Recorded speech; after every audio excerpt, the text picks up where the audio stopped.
22 গজের মাঠে তার উপস্থিতি মানেই অবিশ্বাস্য সব গল্প, হার না মানা লড়াই আর রূপকথার জয়। 2019 বিশ্বকাপের ফাইনাল মহাকাব্য কিংবা হেডিংলির অবিশ্বাস্য অ্যাশেজ জয়। ইংলিশ ক্রিকেটে তিনি বিপদের কাণ্ডারি, আস্থার চরম প্রতীক। বলছি বেন স্টোকের কথা। 12 বছর বয়সে ইংল্যান্ডে যাওয়ার পর ক্লাব ক্রিকেটে খেলা শুরু করা সেই তরুণ এখন 35 বছর বয়সী অলরাউন্ডার।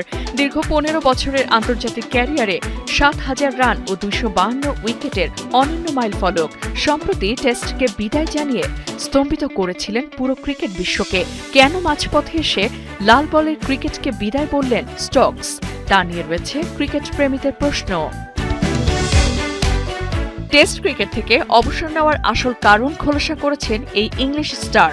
শারীরিক ও মানসিক ক্লান্তি, দীর্ঘমেয়াদী পরিকল্পনা এবং ভবিষ্যৎ নিয়ে অনিশ্চয়তাই তাকে এই কঠিন সিদ্ধান্তে বাধ্য করেছে। গত জুনে নিউজিল্যান্ডের বিপক্ষে টেস্ট সিরিজ চলাকালে তিনি অবসরে ঘোষণা দিয়ে ইংলিশ ক্রিকেট অঙ্গনে চরম বিস্ময়ের জন্ম দেন। দি লাভ অব ক্রিকেট পডকাস্টে জানিয়েছিলেন, এই বিদায়ের পেছনে অনেক জটিল কারণ রয়েছে তার। 4 বছর অধিনায়কত্ব করার পর ক্লান্ত পথিক যেন লড়াই করার মতো আর কিছু অবশিষ্ট দেখছেন না। স্টোকসের প্রাথমিক পরিকল্পনা ছিল 2027 সালের অ্যাশেজ খেলে অবসর নেওয়া। স্ত্রী ক্লেয়ার স্টোকসের সঙ্গে বিস্তারিত আলোচনা হয়েছে তার। তবে সময়ের সঙ্গে সঙ্গে তার উপলব্ধি হয় ওই সময় পর্যন্ত খেলা চালিয়ে যাওয়া বাস্তবসম্মত নয়।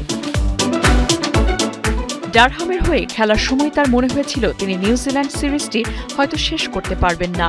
টেস্ট ছাড়লেও ক্রিকেট থেকে একেবারেই দূরে সরছেন না তিনি। বর্তমানে ডারহামের হয়ে ওয়ানডে কাপে খেলছেন। পাশাপাশি অস্ট্রেলিয়ার বিগ ব্যাশ লিগের খেলার বিষয়েও আলোচনা চলছে। খেলোয়াড়ি জীবন শেষের পর কোচিংয়ে পেশা হিসেবে বেছে নিতে চান স্টোকস। অলরেডি কোচিংয়ের লেভেল 3 কোর্স সম্পন্ন করেছেন। ভবিষ্যৎ পরিকল্পনা নিয়েও স্পষ্ট ধারণা খোলাসা করেছেন লেফট হ্যান্ডেড এই ব্যাটসম্যান। তিনি বর্তমানে কোচিংয়ের লেভেল 3 কোর্স সম্পন্ন করছেন, যাতে খেলোয়াড়ি জীবন শেষ হওয়ার পর দ্রুত কোচিংয়ে যুক্ত হতে পারেন। স্টোকসের চূড়ান্ত লক্ষ্য ইংল্যান্ড দলে প্রধান কোচ হওয়া। এ প্রসঙ্গে তিনি বলেন, আমি নিশ্চিত ভবিষ্যতে কোচিংয়েই থাকতে চাই। একদিন যদি ইংল্যান্ডে প্রধান কোচ হওয়ার সুযোগ পাই, সেটি আমার জন্য দারুণ সম্মানের হবে। তবে সেই সুযোগ আদৌ আসবে কিনা তা এখনই বলতে পারছি না।